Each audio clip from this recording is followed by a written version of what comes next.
now. Let's go. Hey, hey, hey, hey, yo. Come on. Hey, hey, hey, hey, yo.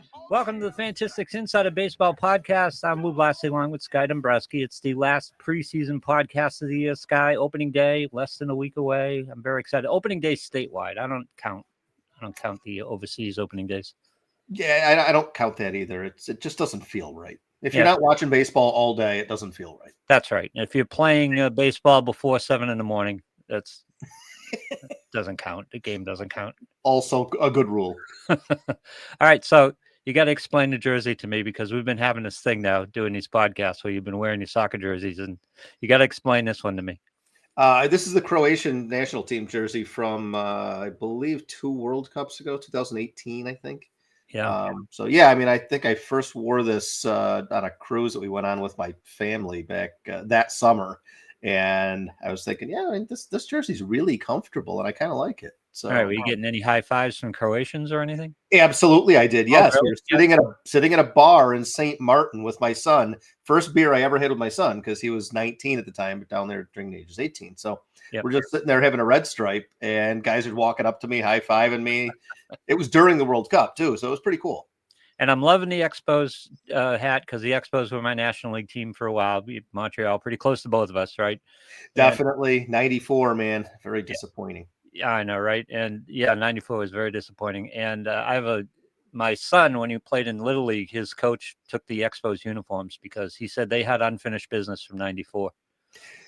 He's right. And that business is still unfinished. Yep. And that team won the city championship too. So, and I still got my son's Expos hat. So I think the Expos would have won the World Championship that year. They would have won the World Championship that year. And the Yankees might have ended their playoff drought a year earlier. Yeah. They were the 2 best teams in baseball that year. 94. Wow. And thinking back to 94, can you imagine a World Series canceled? Half of the season's canceled? Yes, I can. Yeah. Because we've seen it. Now I think that they would find a way to not do that, I hope. But back then, we were still working. You look at the differences, and this is going way off the reservation here, but you go back to the 70s and these players had to have like jobs in the off season and stuff. And you look at the contracts now, and it's like they can fund small countries. So we've gone from one end of the spectrum to the other completely in half a century. All right, we're going to talk. This is my favorite episode of the preseason, and we get a lot of great episodes. This is Sky's Guys. We're going to talk about guys that you're enthusiastic about. And I love when you get enthusiastic about guys. So we're going to look through a list of guys. Some of these, by the way, a lot of these aren't available to you in waivers, but some of these guys might be floating around in shallow leagues. Yeah. When I still have one auction coming up the end of the first week of baseball. So, I know people are still drafting and still making decisions. So I think that you can get some good information out of this for sure. All right. Last weekend, you can go to insideofbaseball.com. You can download the draft advisory program, which is going to help you if you have a draft that's just coming up that you're not prepared for. The draft advisory program is a great way to get around that. Go to insideofbaseball.com. Check out our blog, the baseball blog at insideofbaseball.com. Free to non-subscribers. Lots of great articles there. Free to everybody. You don't have to be a subscriber to insideofbaseball.com with some insights into your drafts coming up. And let's kind of summarize going through the drafts here. And for me, it has been starting pitching and first base have been the big concerns. We talked last week about the program doesn't like catchers, and basically I'm taking catchers on the last pick. I kind of follow the draft advisory program's advice here and just like, I'm not picking a catcher. I'll just throw it on at the end here. People always just jump before I would even think about jumping on catcher. Contreras is going in like the 3rd round. I just don't you get positional advantage, but how many times over the years have we seen you reach for these catchers at the top of the board and they give you a mundane year and you've basically wasted a pick early. Yeah. And I think one of the first guys we'll probably talk about today is somebody that he may very well be on waivers in a 12-team league. He is my target for my second catcher because I am, like you, waiting on catching. He's been my target for my second catcher in almost every league that I'm in. All right, general thoughts before we get into that, and Patrick Bailey would be the first guy on the list, but let's talk about your general thoughts about the starting pitching position and drafting starting pitching, because that's the critical decision-making. That's the critical strategy, I think, in most drafts this spring. If I can get 2 of the top 25 to 30 starters, then I'm going to probably wait. Yep. Because I think that next group of players starting pitchers from around, we'll say 30 to 70, maybe. I think that they are, I don't want to say interchangeable because I have preferences in that tier, Right. but they're very close. But you can't miss by a lot. Right. Yeah. But I think you can grab 3 from that tier and do that waiting too and build up your offense. And we'll talk today. We'll talk about, let's see, 1, 2, 3, 4, 5 guys that are in that range that I think you should probably be targeting in there. All right. Now, can you get the top? You said 2 in the top 25. That's going to cost you some draft capital. Can you make up for that offensively? I think you definitely can, especially when you look at some of the guys that are going to be on this list that we're talking about today. And there are positions that I have been punting a little bit in an effort to build the team the way that I want this year. And third base is one of those positions. If I don't get Riley or Devers early, I'm probably going to wait pretty late. And there, again, we're talking about a couple third basemen today, both of whom might be on the waiver wire, one of whom likely is on the waiver wire in a 12-team league. And I'm perfectly happy having them on the team. And I really think that there's upside. Okay, at first base, on the scale of puntability from, say, 0 is starting pitching and 1 is catching, give me a 1 to 10 scale on the puntability of first base, because you can get yourself in trouble pretty quickly if you feel you need to get a ton of offense out of first base. I think 2 or 3. I think it's puntable because, like we talked about a few weeks ago, first base, you've got one guy in the top 25 that steals any bases at all. And that's like a dozen is the projection. So you're not looking for speed there. So you're basically just looking for kind of a 2 category player. If you can get contact and power, awesome. And the guy that we're going to talk about at the position today is a guy that I think can give you that condition of his hamstring notwithstanding. He thinks he's fine, which, it was funny because I sent you the list of 16 or 17 guys and immediately within an hour, 2 guys got hurt. Yeah. And I was like, oh, really? Come on. Yeah. So, but I think you can punt first. Yeah. What's that? That's where we are. Yeah, that's where we are in the spring. Yes. Murphy's Law. Yeah. But I think you can punt first because if you're just looking for power, you can go pretty deep. I mean, you got a guy like Rhys Hoskins that he may not even be drafted in a lot of formats. Certainly, he's actually a much better contact hitter than people give him credit for, but he's a big fly ball pull guy, so the average is usually pretty suspect. He will give you power. Good exit velo guy. Definitely gets the launch angle and the pull amount that you desire for that kind of a production. So, there are guys littered down the first baseline that, you can get a 230 to 240 average and 25 homers. If that's what you want out of the position, fine. I think it's really puntable because Vlad Guerrero is a guy that you're not drafting because he's a first baseman. That's not the reason you're drafting him. You're drafting him at a particular point in the draft because he's an offensive force. So, Vlad is he's a first baseman. He qualifies as a first baseman, but you're not drafting him as part of a first base strategy. You're drafting him as a tremendous hitter. So the rest of the first base position is basically a wash. I mean, I don't want to pass up on some other stuff. Again, you talked about stolen bases. I'm not ready to punt stolen bases on a position on my roster because I feel I need a contribution out of stolen bases almost up and down the roster. Except at first base. Yeah. Yeah. So I can't do that. I can't take a 3 stolen base guy in the 4th round just to get a first baseman on the board. Yeah. I mean, I did end up with Bryce Harper on Tout Wars, but it was mostly just because the price hit a point that I thought was good compared to, you got Judge and Soto going for $50. Bryce Harper at 28 looks pretty good to me. So, yeah, well, Bryce Harper is Bryce Harper, so you can't go wrong. And he's always fun on a Sunday. Always fun, yeah. He's always in my Sunday DFS lineups. It's just a tradition. It's Sunday. I'm having some Bryce Harper. That's all. There's nothing wrong with that. All right, so Sky's guys, this kind of morphed naturally over the last couple of years here on the program. And I really enjoy this segment because I like it when you get excited about a guy. And it's funny because you laughed and said, I'd rather be snarky than excited about guys. I don't know. Well, it just depends on my mood that day. But yeah, generally speaking, I am more cynical than pie in the sky, Pollyanna optimistic. So can we describe these guys as guys you should look for as we go along? They're probably a little bit underrated in drafts or when you're in that glut, when you have, do I take this guy, take that guy? If this guy's waiting around, here's the guy that we're excited about. Yeah, I think it's mostly the latter. But there are a few guys on the list like Jordan Westburg and Oneil Cruz and now Christopher Sanchez of late, Yeah. Spencer Schwellenbach. I mean, these are guys that we're going to talk about that do have some helium. You will have to jump to get them. You could even consider them to be overvalued. But the overriding premise of this list of about 16 guys is that I think that these players, for various reasons, can outperform their average projection in the industry. All right, let's start with Patrick Bailey behind the plate, and Patrick Bailey plays a role right on your roster. Well, two catcher leagues, I mean, you are scraping the bottom of the barrel unless you want to reach early to get two catchers, which certainly gives you an advantage versus everyone else, but you're going to pay for it. You're going to pay for that by not picking up players that probably are more productive than what you're getting at the catching position. You're just hoping that that gap is sizable enough to make a difference for you. But I would look at a guy like Patrick Bailey, who is being drafted as the 25th catcher off the board in the last month, and that has come up a little bit. So he's certainly off the radar. And there's a good reason for that. I mean, he hit 234, slugged 339 last year in his first year as a full-time catcher for San Francisco. Bad hitters park. Yep. Not a great offense in general, so the team counting stats aren't terrific. But I look at Bailey, and there's a lot here under the surface to like, if you ask me. He's 25 years old, which is at an age where you might get one more little power bump. I mean, that's 25, 26 is that common last bit of strength added for hitter.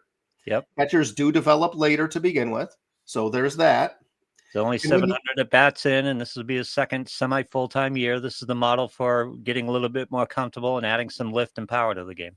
And we're always looking for 1,000 plate appearances or so when we think that hitters can make that adjustment, and that will be kind of middle of the season this year for him. So the thing that I'll even give catchers a little bit more runway for that, because catchers have a lot of defensive things to take care of first, and that's why catchers develop late from an offensive standpoint, and their power develops even later than that. So this is a guy to keep an eye on, I think. I think so for sure. And you look at that the data that is sort of not the surface stuff that we use for points, for categories, but the things that help determine that going forward. 26% line drive rate last year. Swinging strike rate dropped down to 10.2%, so above average from a contact standpoint. Chase went down 3% from an already slightly better than average rate. So now he's down to the 25, 26% range for Chase, showing very good plate discipline. The exit velocity went up quite a bit to 91.3 last year on average, which is well above average. 42.4% hard hit rate is excellent. The StatCast expected data shows you that he was shorted by about 25 points of batting average and about 60 points of slugging versus what the way he hit on average would have produced. Yep. So it feels like he was kind of unlucky. He made some great improvements last year, just wasn't given credit for that in his stat line. And he also is one of the few catchers that'll steal a few bases for you. So I see a lot of things here that are positive. And the only negative really for me is it's San Francisco, and that's just a tough place to hit. Here's what he's demonstrated. He's demonstrated a plate approach. He's demonstrated the ability to control the strike zone and make contact. He's demonstrated power, the exit velocity, 91.3 last year. Only a 5.5 barrel rate, but that's explained by the line drive rate that you said, the 26% line drive rate. That's going to cut into your barrel rate right there. And if you start looking at the minor league part of this, his minor league numbers show his plate rates to be a little bit worse. And I don't mean worse. I mean, it fits the model that we talk about. He's coming up to the major leagues. He's trying to make contact. He's trying to hit the ball in the nose, put it in play, and it's worked. That's what he's doing. At a certain point, once he's established as a major leaguer, he's going to feel free to pull the ball a little bit more. He's going to feel free to lift a little bit more. He's going to feel free to be a little bit more aggressive, and that's when that power is going to start to turn into game power, and it's going to start to display in the counting columns. So I think he's a great model for this power breakout that we talk about, because he's doing exactly what we expect these players to do. He's looking more like a contact hitter than he did in the minor leagues.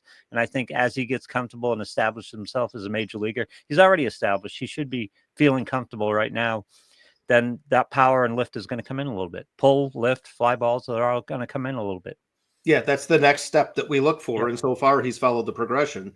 And I think the other thing is, beginning of last year, I think they had Blake Sable, Jackson Reitz, and Joey Bart all in the organization. So his playing time, he won the job, but it wasn't guaranteed by any stretch. And all of those guys are gone now.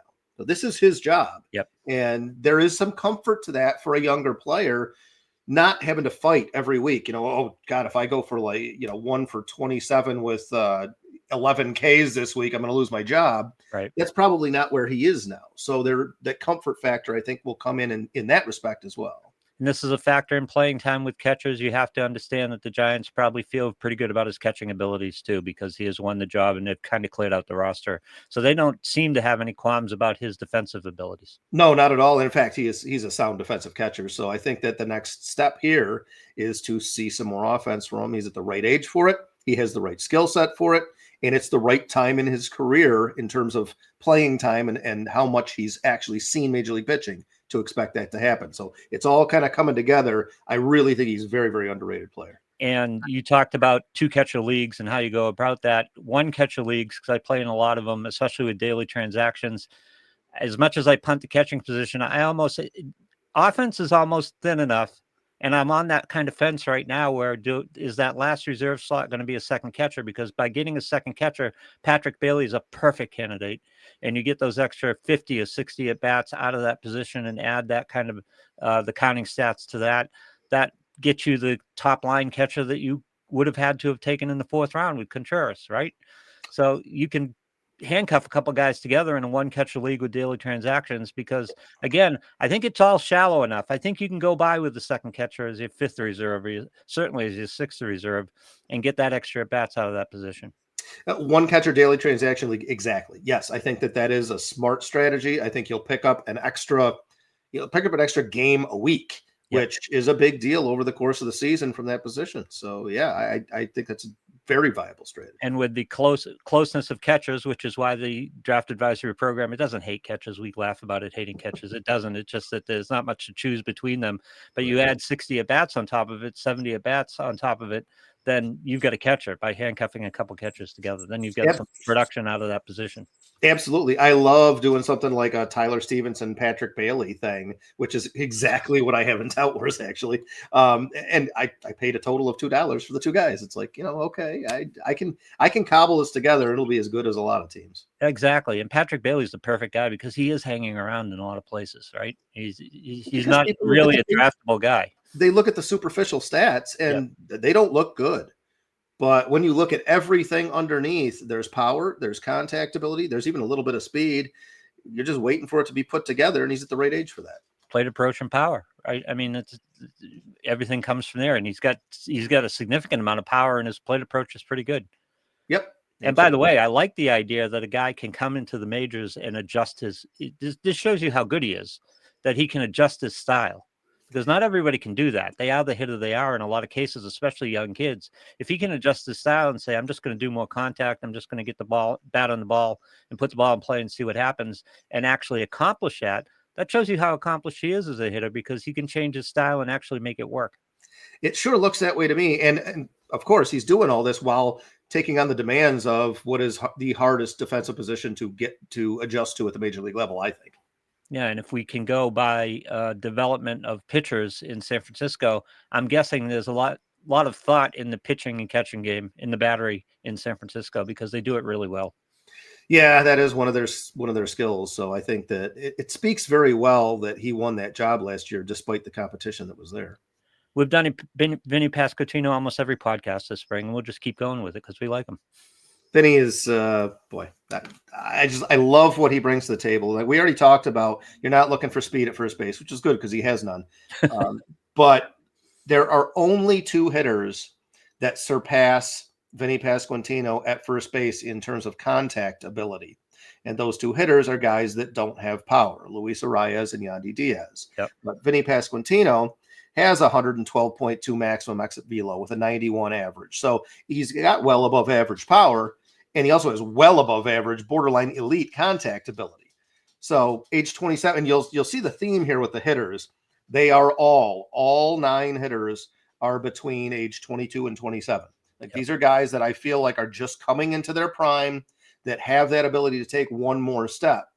And I've said for the last couple of years about Vinny, if he can stay healthy, and of course he pulls his hammy running out a potential double playgrounder yesterday.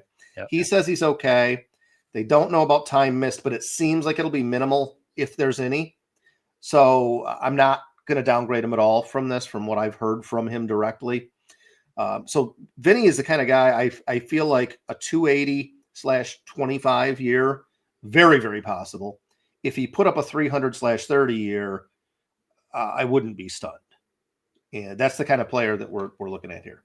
Okay, so we're looking at plate approach. He's an excellent hitter. He's controls the strike zone well. Excellent contact, outstanding contact. Good exit velocity, 91 average, as you talked about. What was it, 112 max? 112.2 max. So Nice. a good standard deviation and a half above normal. So power and plate approach and the lift, the game power aspects of this is already there. The pull and the lift is already in there, and he's an accomplished hitter. And it's just a matter. It's going to be breakout. I don't like the ballpark he's in, of course, but he's gonna do fine. He's terrific. And as first baseman go, he's gonna start creeping up into that top 20% at first base. And I don't think he's going at that price right now. I think he's a bargain. He's coming off the board as the 11th first baseman right now. I like him probably better than the 3 or 4 players right ahead of him. So yeah, I'm fine waiting a little bit, and he's a target of mine. If I don't get Guerrero or Harper, which I think I have 1 share each this year, then I'm happy waiting for Vinny, of whom I have probably 4. 97 RBI last year and just 496 at bats too. Yeah. I mean, well, I mean, he's got guys on base a lot in front of him. Bobby Witt is excellent batting right in front of him. And you had Michael Garcia.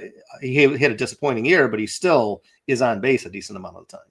yep. And so the counting stats are there as well. He's not scoring runs, but then again, and I just want to go back to runs. We consider it a speed category, and I almost did it right there, but it's basically a home run category. It is. Or an on base category. Yeah, well, our buddy Michael Waldo started correlating this, and we put it in the speed category column. But if you're hitting home runs, 64 of his runs, 19 of them were home runs last year. So, right. Yeah.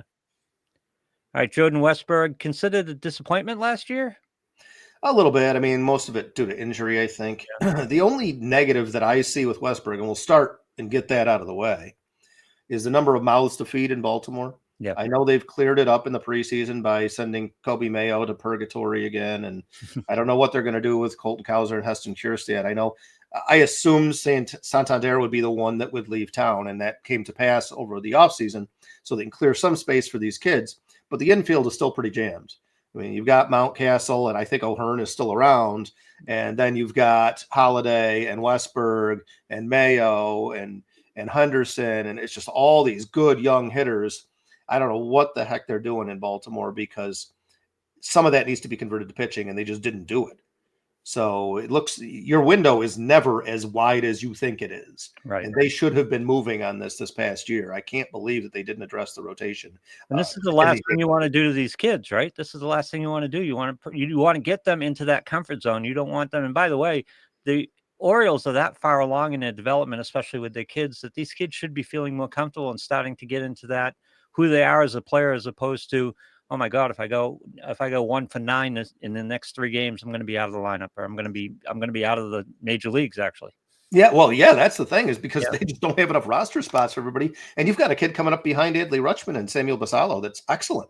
So the pipeline just keeps coming for these guys. What they don't have is pitching. Yep. And I can't believe they haven't converted some of it yet. And I feel like they're going to miss their window. I thought they might have a shot at a couple World Series here, and I'm thinking that they're not going to even get there once. This has been the knock on Dombroske, and this is the thing he does exceptionally well, is yes, you develop kids for your roster and for financial control and things like that, but you also develop your kids for trade chips, and you develop them to bring in other, and by the way, develop your hitters and bring in your pitchers. That's the way I like to run the game. Dombroske was exceptionally good at it, and they talk about him raping the farm system, especially up here in Boston, but most of the guys that are here are Dombroske guys. Hey, flags fly forever, man. Yeah.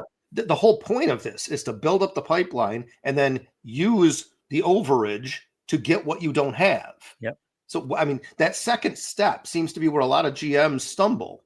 Especially when you're in this window. Eventually convert this into playoff teams. Yeah, especially when you're in this window where you can potentially win. The American League is wide open. The American League East is wide open. You could have won. You land 2 starting pitchers, you can win this thing. They could have won it last year. Yeah. If they'd just done something.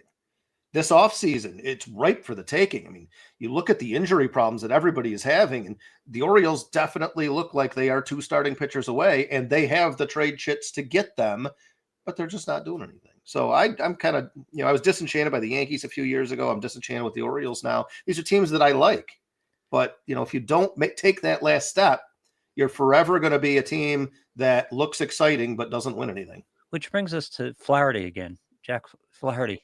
I know we talked about this a week or two ago. How does he sign in Detroit, not sign in Baltimore, not sign in Boston, not sign in New York for that matter? I mean, And he sat there on the market for how long? oh, I know. February. He went for nothing, absolutely nothing. I don't understand it. Third, and now that makes the Tigers possibly the favorites in the Central. I mean, I think the Twins are still a little better, but it's close. Jordan Westburg. So what don't we like about Jordan Westburg? And this is possible playing time. Yeah, so this is the key question, and I always bring this up because it's important at this point in the season. What is this guy going to do this year? Well, tell me how many at-bats he's going to get, right? Yeah, and I think because he can play second and third, and he has shown, his contact ability is probably a little bit below average, to be perfectly honest, but the plate discipline is above average. The exit velocity is above average. Speed's kind of average. There's still some potential, I think, in launch angle. That's still kind of gradually creeping up for him. I really think he's a very good hitter.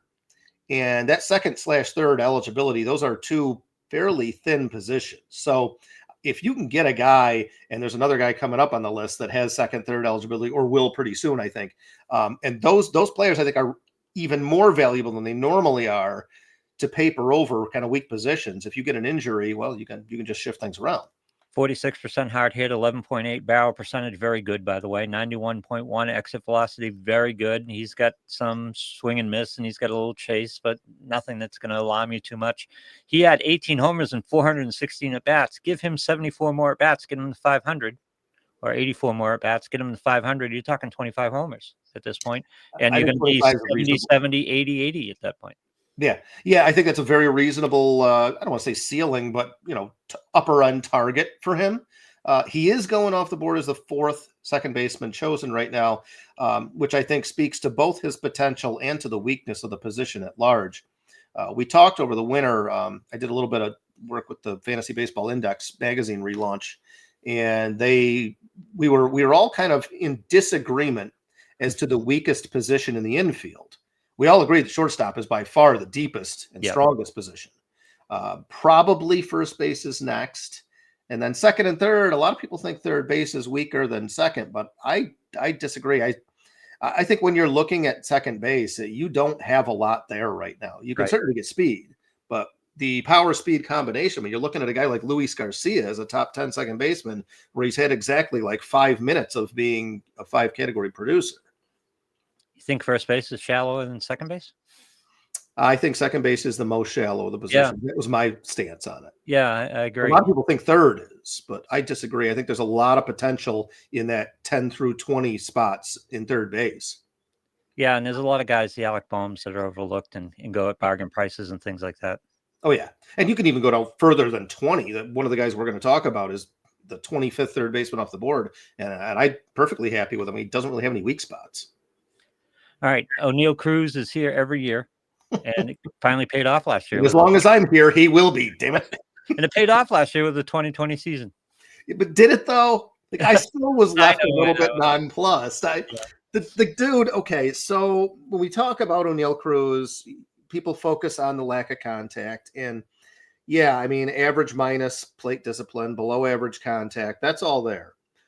But when you talk about the exit velocity and the ability to hit the ball hard, this guy is in that Aaron Judge, Giancarlo Stanton, Shohei Ohtani level of maximum exit velocity and 90th percentile, 95th percentile contact exit velocity.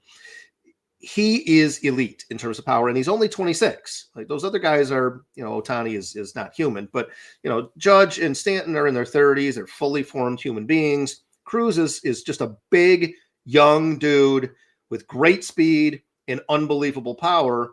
And you see some of these balls that he hits this spring, and it's like, oh my God, he just murders the ball. And I feel like he's just one healthy year away from being what we all somehow project Ellie De La Cruz to be. Like, I think Oneil Cruz is a better player. He's not faster. So the Not steal faster. totals won't be the same as Ellie's, and that's what gets people all excited from a roto standpoint. But Oneil Cruz, I think, can be a better player. The power number is he could hit 40. He could hit 50. I mean, he hits the ball as hard as anyone does. And he's still young. He's still 25. He's still sub 900 major league at bats. Lost the season last year in 2023. The quality of contact numbers last year are just stunning. 54.9% hard hit, 15.7 barrel percentage, 95.5 average exit velocity. Yeah. Average exit velocity. It's stunning. What's the max? 115, 116, something like that? Yeah, I don't have the max in front of me, but okay. It's way up there. I mean, he's got up power. He's got pop. There's no doubt about it. Yeah, I mean, raw, he's probably 80 grade raw. Oh, yeah, definitely. Here's the thing, though. I'm not sure. We're looking at 1,000. My model is 1,000 at bats, 1,100, 1,200 at bats with 2 years of regular playing time. He could get there here. It's just that he's been interrupted. That 2023 season interrupted his development to such a large extent. I'm not sure we might have to delay his age curve back a little bit. But once he gets established, once he understands what it's like to be a major league hitter, once that zone control comes in a little bit with that power, sky's the limit. You're right. He's Ellie De La Cruz without the speed, but he's got enough speed to make him interesting. He has enough speed to steal 20 to 30 bases, which, yeah, a 35-25 guy. Okay. I mean, the one thing I'd really love to see that the Pirates, what a waste of an organization sometimes. There's just not a lot of protection in that lineup for him. Yeah. So he can be pitched to because he is not very disciplined a hitter, and there is not a lot of protection for him right now. But there are a few guys in that lineup that if there's potential with Cabrian Hayes and I think Henry Davis. I know he got sent down, but if he comes up, I think he's going to be a really good hitter. He just hasn't shown it at the big league level yet. You still got Brian Reynolds hanging around. He's a good player. Tommy Pham is probably going to lead off for them this year. Tommy Pham still has some skill left in him. So there's enough there that I think that we could see. I really been waiting for a few years on Oneil Cruz and the injuries. He gets dinged up. If he can have a healthy year, I think that the sky truly is the limit here. I wonder who they're going to protect him with. I wonder. Do you have any idea what the batting order looks like? Whether he's ahead of Brian Reynolds or? I think it's actually going to be something like Pham, Reynolds, Hayes, Cruz, which I don't love. No. But there might be some guys out in front of him. So I guess we'll see. I mean, they could go a lot of different ways with that. Right now, they're happy with Billy Barker. Cruz second to bring people. I'd go Cruz second to bring pitches into him a little bit. Help him out. I think that would help him quite a bit because he does hit fastball very well. That would be ideal for him if he bats second. And the price that he's going for with these power numbers, if we were doing a player A, player B thing, and I gave you those quality of contact numbers, and then we found out the ADP, people would be stunned. He's at such a bargain price. Relative to those other guys, absolutely. He's going off the board at the seventh shortstop, which I think is probably fair for him. Yeah. But I don't mind waiting a little bit and missing out on the top couple guys in hopes that Cruz has this breakout season that we're all looking for. That's true. His position kind of helps suppresses his value a little bit, makes him gives him at a sale price as well. Just a bit, yeah. Yeah. But you're going to find everyone's got an infield utility spot in one form or another, right? Oh, yeah. That's a good spot to fit him. He may not be the shortstop you want, but you can put him in if you can get him in the lineup in some way in a DH or as a utility player, as an infielder, middle infielder position. Yeah, because as we talked last week, outfield it can get pretty shallow down there around 50 to 60. Throw him in there as an extra outfielder, and that I think is really helping his value. All right, Joey Ortiz. We haven't talked about Joey Ortiz yet this spring, and he's one of the guys that you like. Joey Ortiz, I find myself, if I get past a certain point at third base, which is like the top two or three guys, I just find myself waiting and waiting and waiting and waiting. I love Junior Caminero, obviously. Who doesn't? That celebration in the Caribbean World Series was it was enough to make anybody a Junior Caminero fan, I think. Yep. But his price is just rocketing up. I find myself waiting and waiting and waiting, and I get to the end, and I'm looking at all these guys around, 18 to 25 among third basemen, and Joey Ortiz is a guy that sticks out to me because he can do everything. very good plate discipline combined with excellent contact ability. It's pretty much elite. Swing strike rate down under 6%. You don't see that in today's game very much. So he's a fantastic contact hitter, still developing power. The exit velocity is, I would say it's a little below average in terms of average exit velocity, but the max exit velocity points toward a little bit above average raw power. So I think that his style of hitting just hasn't been conducive to putting up power numbers yet. And it may not be. He may be a 10 to 15 homer guy. Yeah. But he's an above average steals guy too. So you're probably looking at maybe he's a 12, 18 guy with excellent contact ability. So you should get a helping average. And that's one of the things that we talked about in our first podcast this year, is that the batting average league wide last year was the lowest it's been since they lowered the mound after the year 50 some years ago. So here we are with a guy that conceivably could hit 270, 280, 290 with his contact ability. He's got a little bit of power. He's got some speed.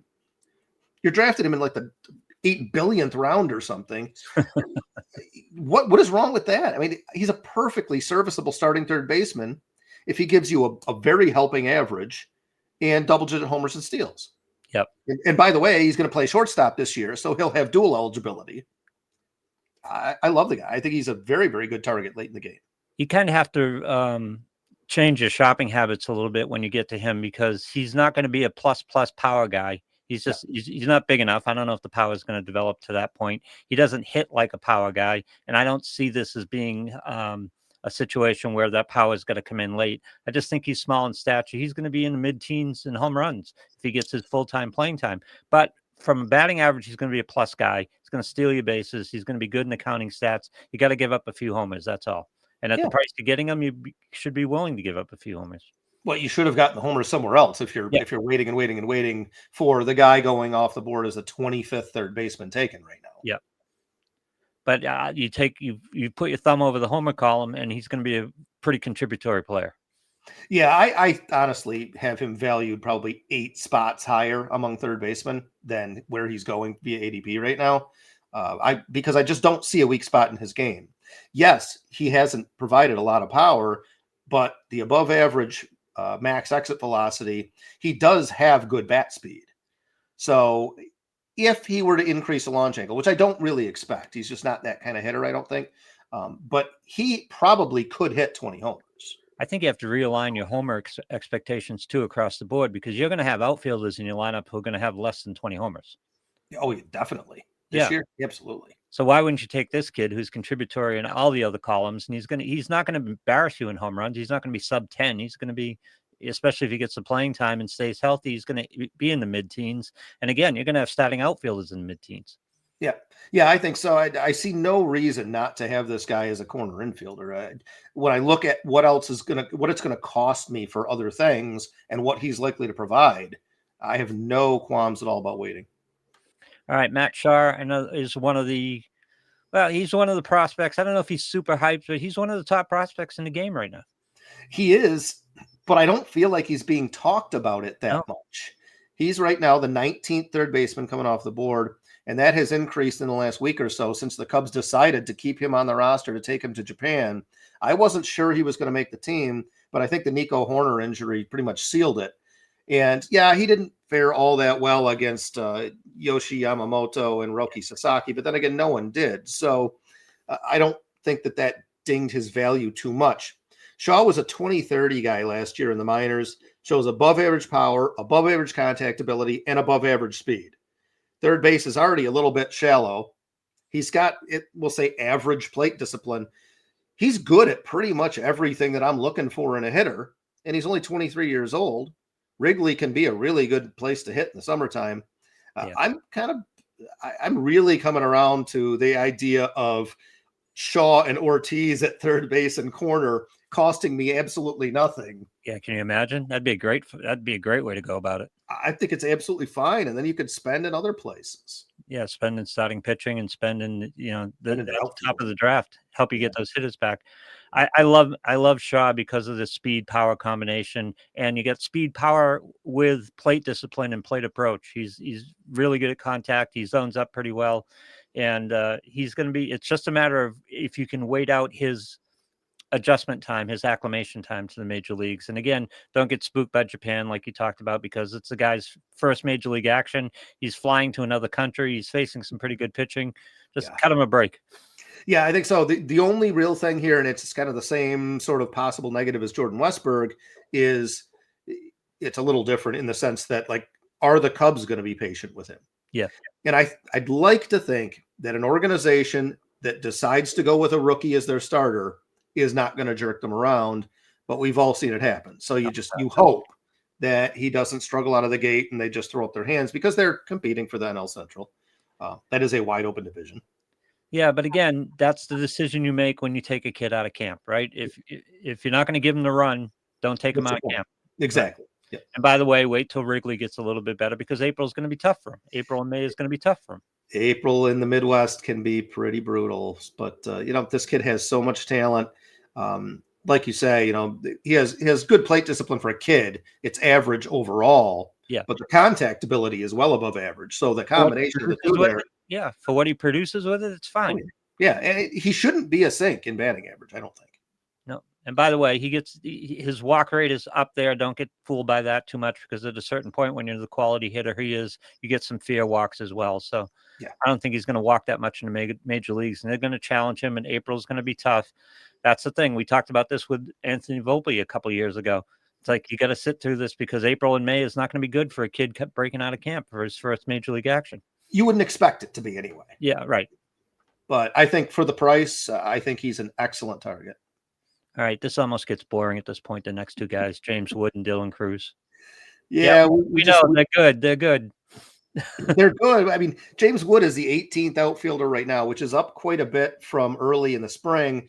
But I'm going to tell you that he easily could be a top 12 outfielder by the end of the season. He was 18-28 last year as a rookie. Very good exit velocity at just 21 years old. Great line drive rate. Plate discipline is excellent. Contact is, we'll say, average plus. So really no weaknesses. The ceiling here is enormous. If you watched him this spring, if he were 30-30 this year, it wouldn't shock me in the slightest. And he's only 22 years old. He's actually the youngest guy on this list. I love James Wood. I have him in almost every league, and I am going to live or die by him breaking out this year. Okay, so redraft leagues this year, how high are you going for? I would probably take him in the top 15 outfielders. Yeah. Oh, yeah, easily. Oh, God, yeah, easily. I was expecting a little bit more than that, actually. Already in the first 295 bats in the major leagues, you already see his plate approach is strong, and we know what he's got elsewise for skills. So if that's his starting point, if he's not that overwhelmed in his first trip up to the majors at this point at 21, it's like it's only up from here, right? It's a fascinating curve. It's a fascinating production curve. Yeah, he's going to be an exceptional player. I feel like he's the next superstar in Washington. Okay, who was the last? Oh, Bryce Harper. Juan Soto. Oh, Juan Soto. Okay, yeah, I forgot Juan Soto. But was he a superstar? Was he a superstar in Washington? I think so. I think he was kind of major. I kind of remember him as a kind of a disappointment in Washington.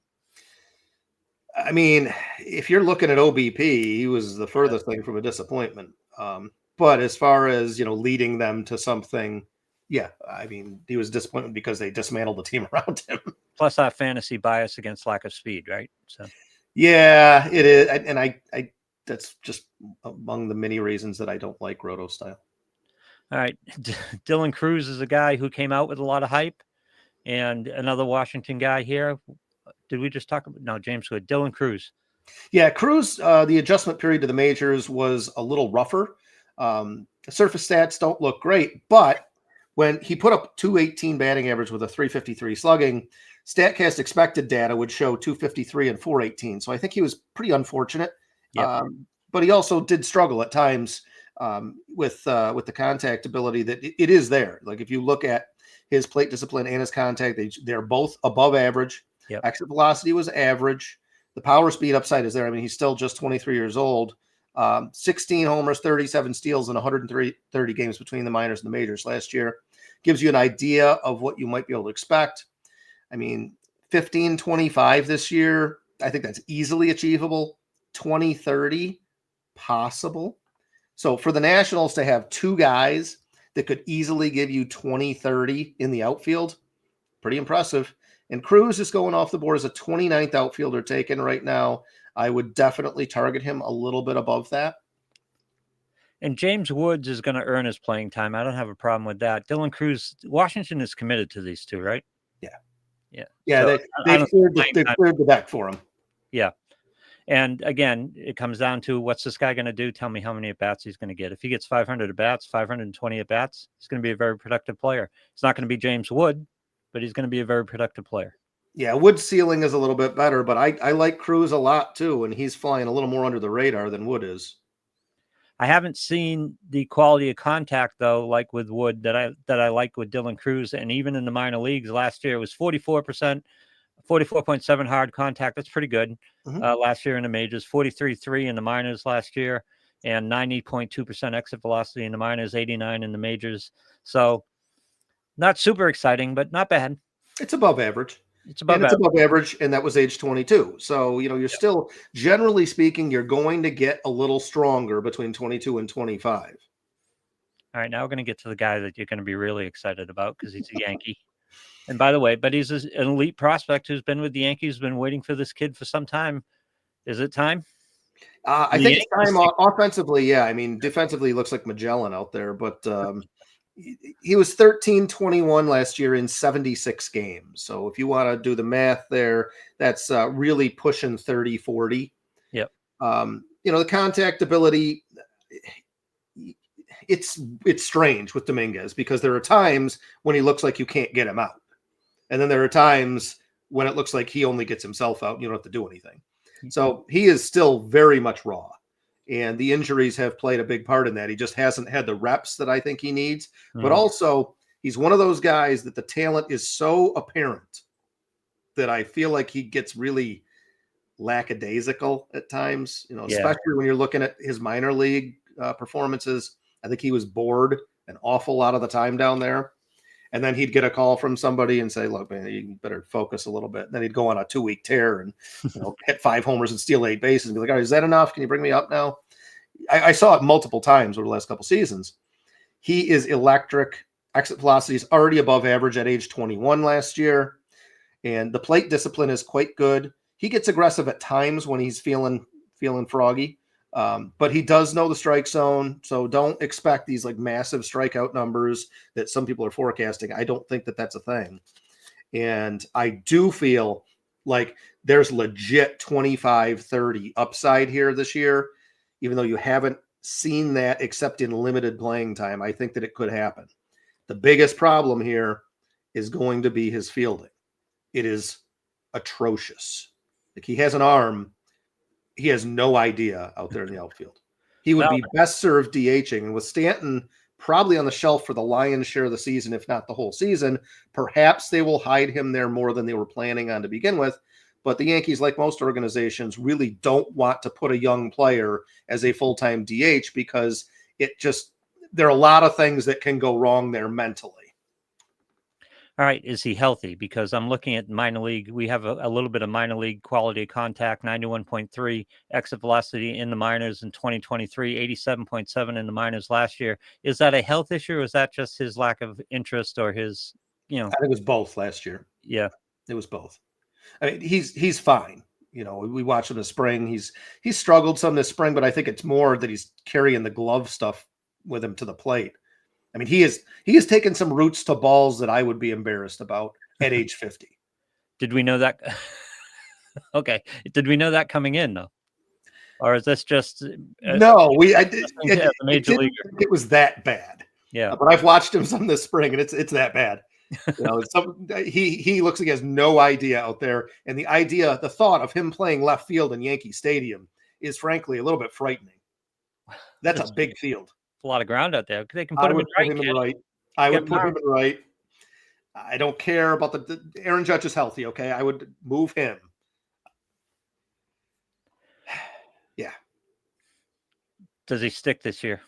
And yeah, this is kind of the question we had with Volpe, whether they were going to stick with him, and they did stick with him, much to their credit. Because once you pull a guy out in the spring and you start to go with him, it's like give him a run, let him get himself established. Yeah, I think they're ready. they're ready to commit to him for, I think they'll give him 6 to 8 weeks.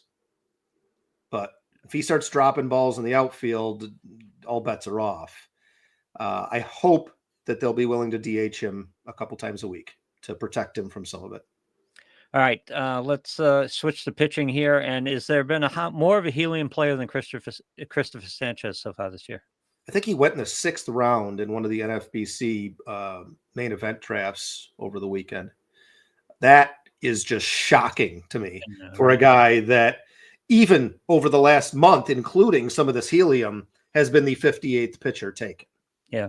So 58th pitcher, there's probably 15 closers at least in there. So people are targeting him as an SP4. Yeah, do a Google search of Christopher Sanchez and see people writing about him. He's flying. Yeah. He's flying. And why shouldn't he be? The control is elite. Very good chase rate, 60% ground ball rate. Like everything we want out of a player is there. The problem is the K rate is a little bit suppressed because he, much like some other big ground ball guys, doesn't really go for the K. Yep. So, the swing strike rates are mostly just pretty average, around 11%, which that is what average has come up to over the last few years. I know that there's more in there. His stuff is terrific. The chase rate is huge.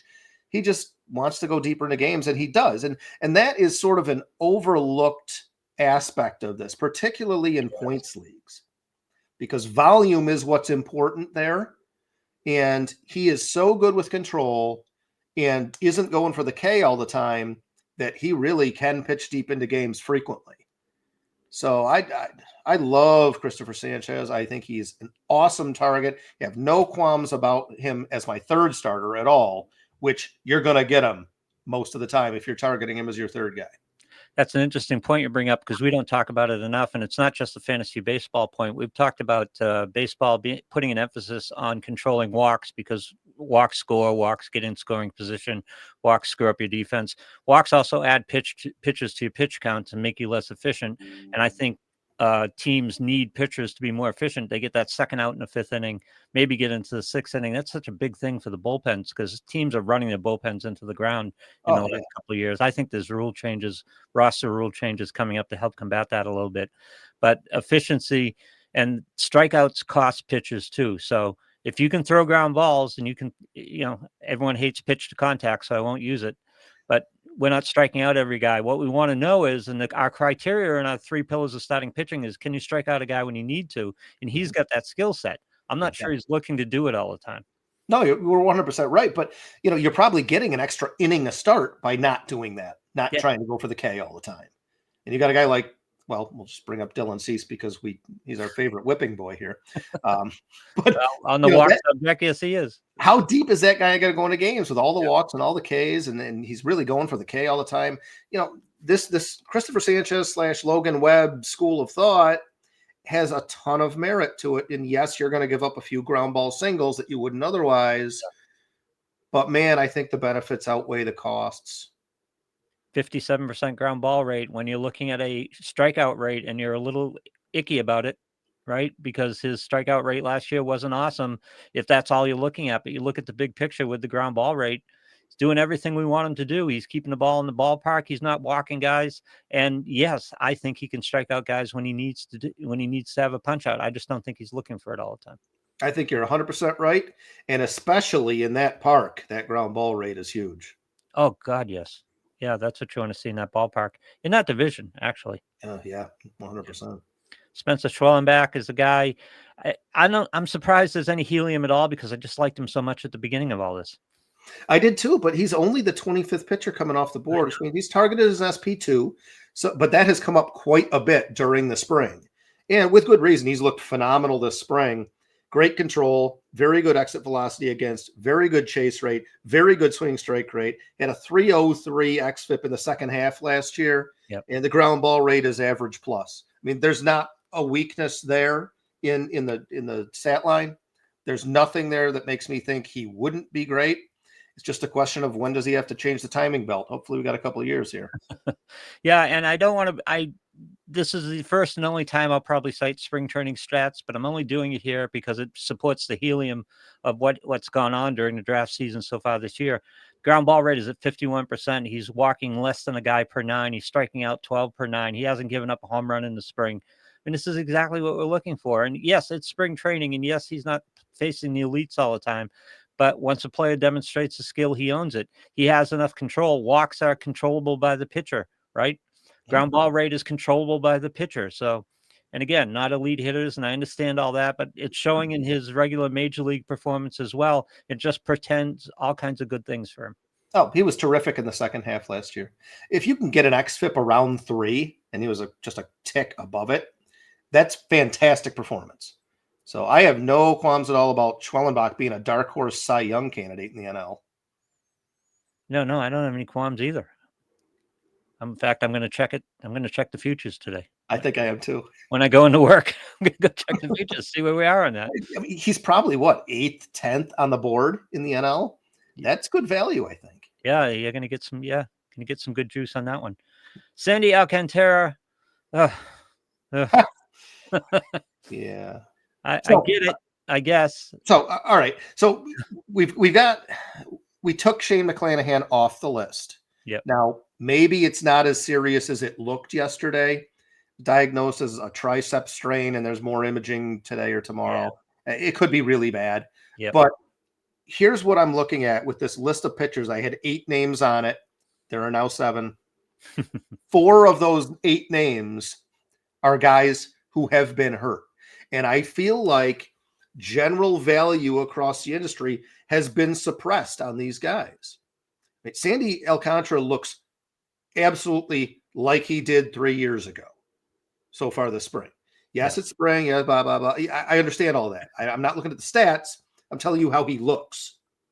Control is always great. Ground ball rate's great. Exit velocity against is good. Chase rate's great. Yeah, he never struck out a ton of guys. It was a lot like Sanchez. He was kind of pitching to contact. He generated a lot of weak contact, high ground ball rate. It always feels like there's more Ks there, and he just doesn't go for them. But I've watched him pitch plenty over the years, and if he really needs a K, he will go get the K.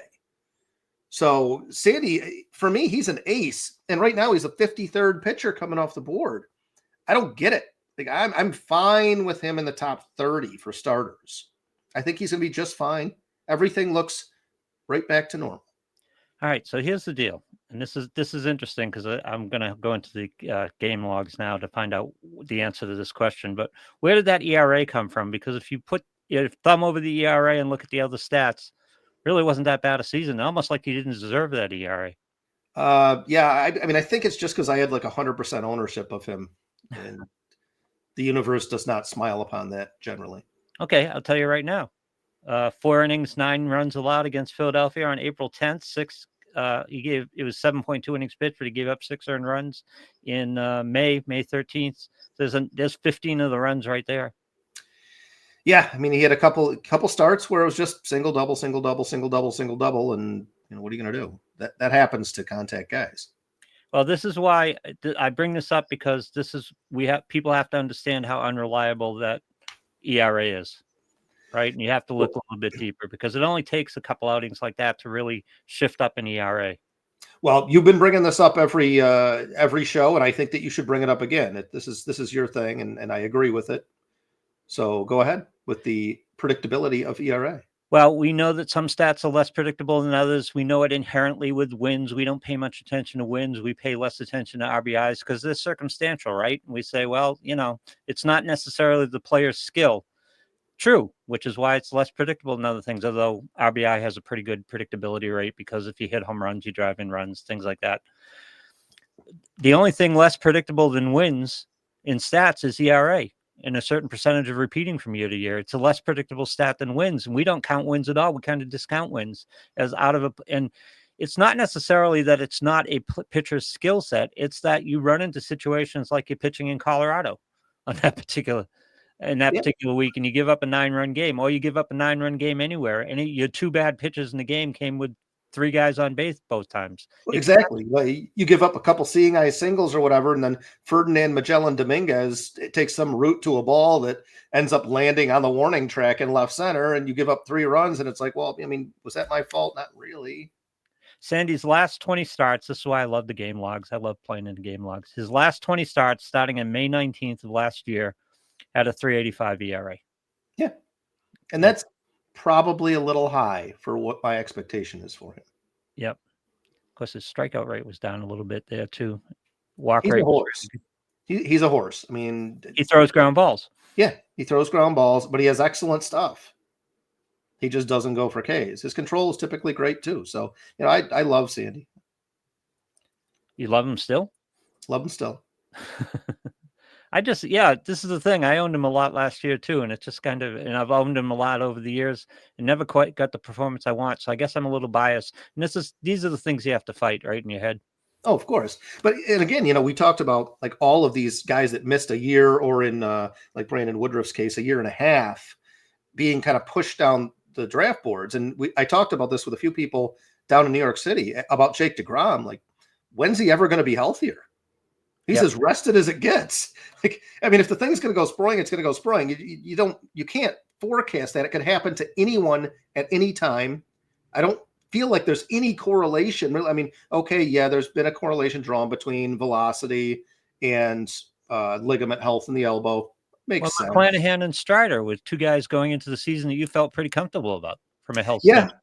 I did, and the McClanahan thing just totally sideswiped me yesterday because I saw the pitch and I was like, oh my God, it looks like he broke his arm. Yeah. Well, McClanahan before, when he initially injured himself, Strider when he injured himself last year, who could you feel more confident about going into the season last year than Spencer Strider? Nobody. From a health standpoint, anyway. And then I watched his start last week, and I was like, right back. I'm 100% in on Spencer Strider. He looks awesome. Oh, yeah, he is awesome. And then again, on Spencer Strider coming off this intricate, extensive rehabilitation. When are they ever going to be healthier? Why would they be pushed down because of this? This is the healthiest they're ever going to be. Health is not the question here. Right. So those guys, I love targeting these guys. I think they're way undervalued. Yeah. McClanahan notwithstanding yesterday. DeGrom climbed a little bit during the course of the preseason too. DeGrom did a lot. And he should have, because as soon as he looked good, like Jacob DeGrom, anytime he has been healthy in the last decade, he's the best pitcher in baseball.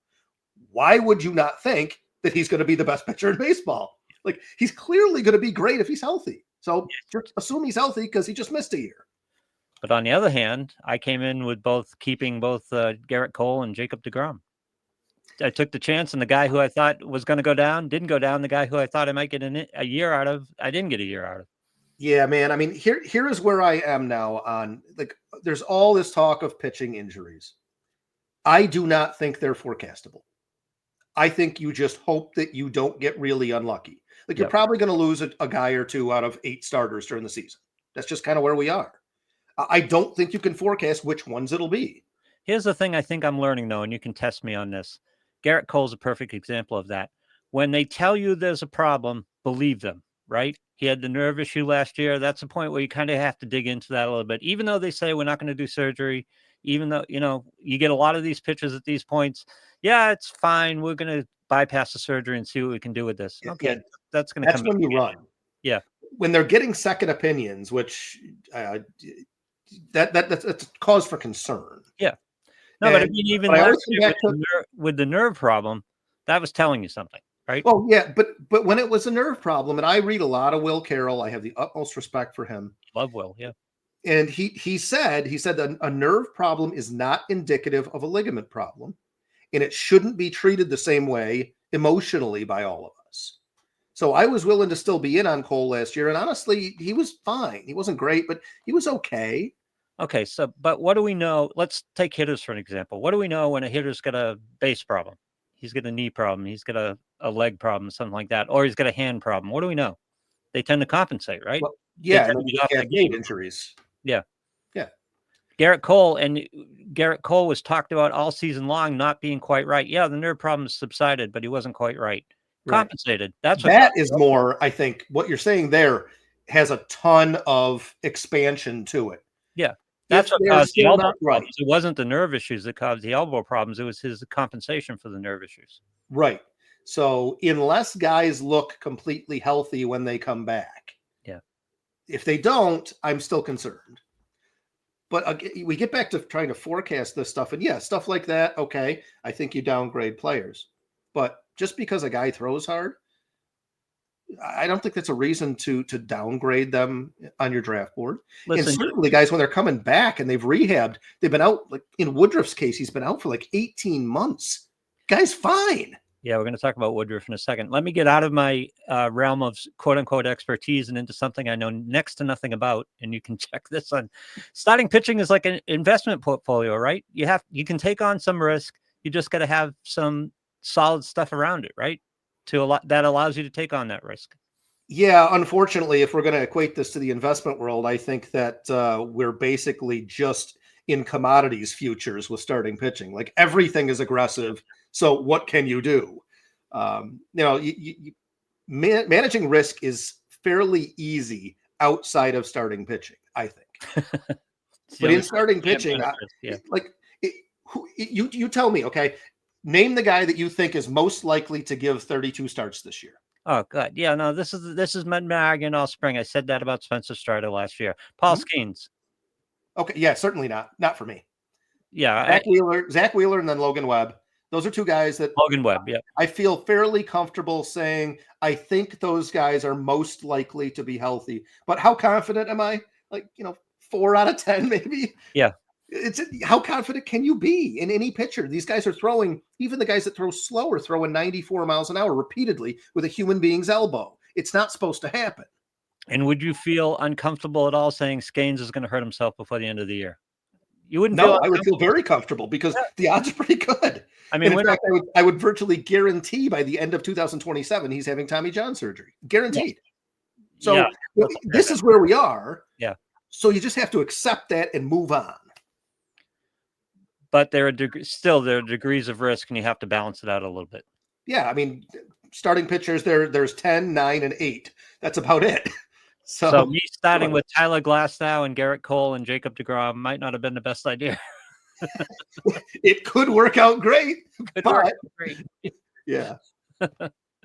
Well, you find guys to back you up. Like Sonny Gray was the next guy added to that list, because Sonny Gray is a guy who I feel like I can feel pretty confident about his innings and about his level of performance. I think Sonny Gray is another guy that would be in that category where he's a 7 or 8 out of 10 on the risk scale, which is as low as the scale goes, by the way. Yeah, I know, right? So yeah, I mean, I think I'm pretty confident that Gray will pitch a full season and give you 30 starts. Zach Wheeler is the guy that I am most confident in, so he's probably most likely to get hurt. But here's the thing about the starting pitching market that I feel most comfortable about is I can work it during the course of the season. Yes, there are always guys that come up, and we talk more and more because young pitchers are effective quicker and more than they have been in the past. You can find a young pitcher, Jared Jones last year. You can find guys that are going to pitch well for you. Well, and that's, we talk so much about the hitting development curve and you needing 1,000 plate appearances to be comfortable at the big league level with the different things that the pitchers are throwing at you, all the different breaking pitches. Pitchers, stuff is stuff. Yeah. And if they're great, especially before people have seen a ton of them, they're going to be good immediately. A good pitcher is good almost right off the bat. There's not a lot of development there. A hitter, there can be time required. So I feel like, you're going to be able to replenish your rotation during the season to an extent, even if you have injuries, because guys like Schwellenbach that weren't even on the radar at the beginning of last year are going to pop up and suddenly be top 15, top 20 pitchers. Yeah, how does Schwellenbach sneak up on us like that? Because he just wasn't – they had other guys that were ahead of him in the pecking order. They just all failed. Yeah, there's just so many Atlanta guys there that, you just didn't get that far down the list. Exactly. Brian Wu had 2.89 ERA, 3.75 xFIP, which is closer to the truth. I actually think after I just said pitchers don't make adjustments and things, I feel like Brian Wu has made some adjustments. He looks unbelievable this spring. Yep. And I always have to resist the urge to go full Ric Flair with Brian Wu. But hey, by the way, also 2.25 spring stats. We shouldn't be doing them at all, but 2.25 ERA, 3.81 xFIP. So same kind of modeling there. Well, he does give up some fly balls, and the exit velocity is okay, but it's not great. So I shy away from Wu a little bit in certain starts, but in that very friendly home park, kid's only 25 years old. The control improvements are really what drive my desire to roster a lot of Brian Wu this year. Because as we've talked about pretty much ad nauseum this spring, it's about the first thing we're looking at anymore is, can a guy throw strikes and not give free passes? Yep. And with Wu, I think that that's going to be a much bigger strength this year. Great home park, above average swing strike, above average chase rate. He clearly fools guys, and that's a great rotation, great park. I like everything about what I'm seeing from Wu this spring. He's 52nd off the board, just before Sandy Alcantara right now, and I think that I would push him up towards the top of that group that's kind of starting pitcher 30 to 70. Yeah, see, this is the important part, that big zone of starting pitching in there where you think everybody's interchangeable. You got to get out of that mindset. Not everybody's interchangeable. You got to try to find the right guys here. And Wu has demonstrated an ability to do well here. Here's the thing about it, though. You've got to get used to the idea that when you're getting into the back half of your rotation and you're drafting guys like Brian Wu, where you're drafting him and where you're slotting him on your pitching staff, you do get to pick starts, right? Oh yeah. Unless you're in the tout wars.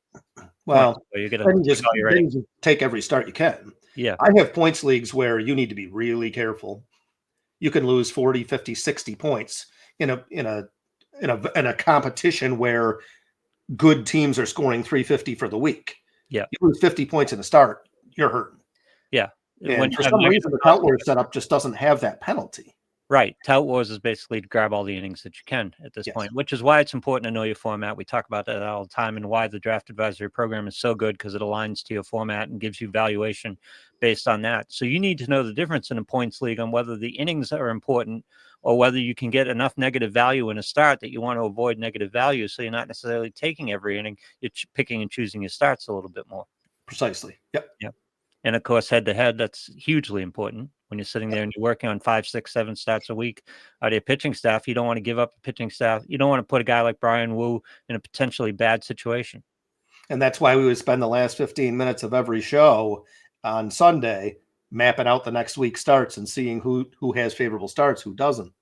Yep. We'll be doing that too as we get in season here. We'll go back to the coaches meeting here and we'll talk about upcoming starts, and we'll talk about player pickups and things like that. So that's where you can find us here. Wherever you're finding this podcast, at insideofbaseball.com, on Spotify, Apple, on YouTube, by the way. Go and find us on YouTube and subscribe to us. We'd like that. All right. The next two guys are interesting for me because, as I told you, in my house league, I started out with Glasgow, DeGrom, and Cole. So I started building up around that, and I even decided to take on even a little bit more risk with, I got Sonny Gray, and that's hopefully a bedrock for the rotation, and things work out, and DeGrom works out, gives me 150 innings pitched.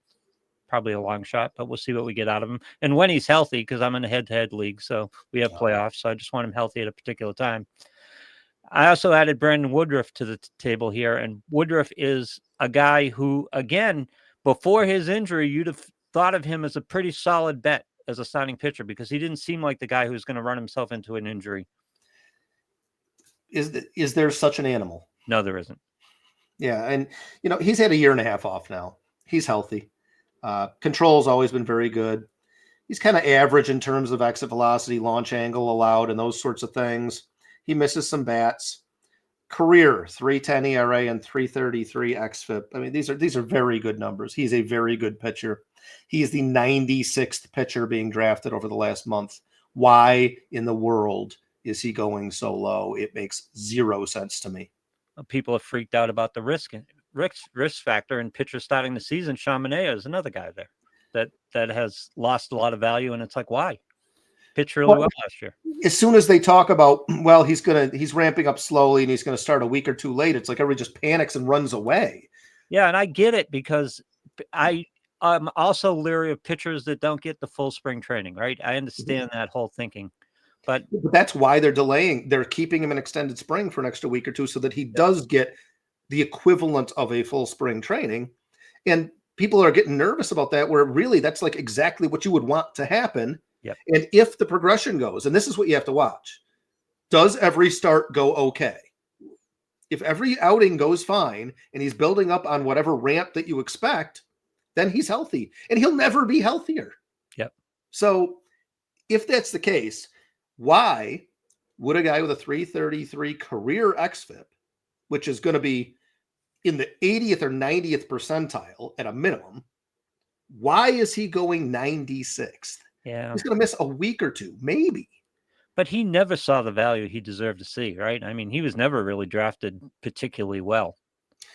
No, he was never And he super strikes out exciting. guys, so he has some elite skill set. He strikes out guys. He does, and his control is good. Yep. I love the guy. I think he's a great target this year. Because he pitched in Milwaukee, is that the problem? Well, I think there's some of that, but you've seen guys. Freddie Peralta had a ton of helium a couple of years ago, and he wasn't even anywhere near as good as Woodruff, I don't think. It's true. I don't know.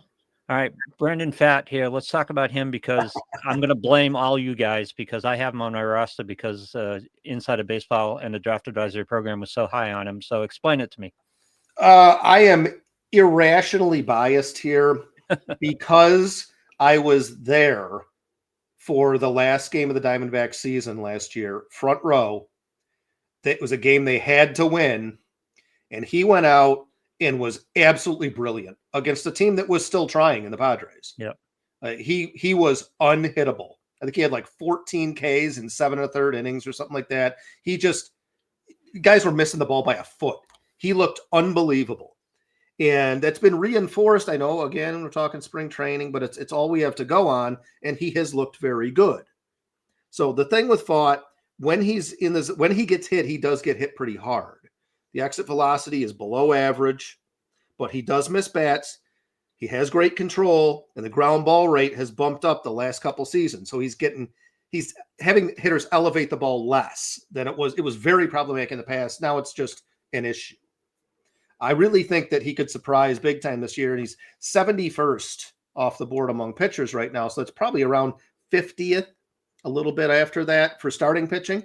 So people have him as an SP5. If he's your SP5, I'm loving it. Yeah, I mean, he's hanging around in a lot of places really late, and in fact, I got him as a reserve, actually. But all of us here at Fantastics and InsideOfBaseball.com, everybody was really high on him, and the Draft Advisory Program was really high on him. So I'm going to blame you guys if it doesn't work out. I'm fine taking that risk. Do you want to talk about Cody Senga? You added him late on the list. Yeah, why not? Here's another guy that had what amounts to a year off. I think he threw one or two outings for a couple innings apiece at the end of the year last year. He's another guy. He gets hit. The exit velocity is, we'll say, average minus, but he misses a ton of bats. And, Citi Field is a decent place to pitch, actually. So I feel like Senga's a great target in that kind of mid-range because the ceiling is enormous. The floor is pretty low. But again, we talked about this for years.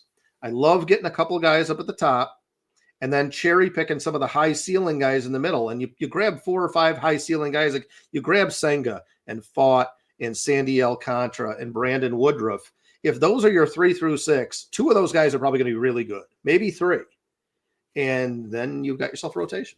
What's been disappointing is that he hasn't shown the ground ball rate he showed overseas. So I was That's, hoping for a little think, somewhat with the hitters over there. Yeah, I agree. They don't look to elevate nearly as much. So I almost completely ignore the Far Eastern ground ball rates because it's just a different style of play.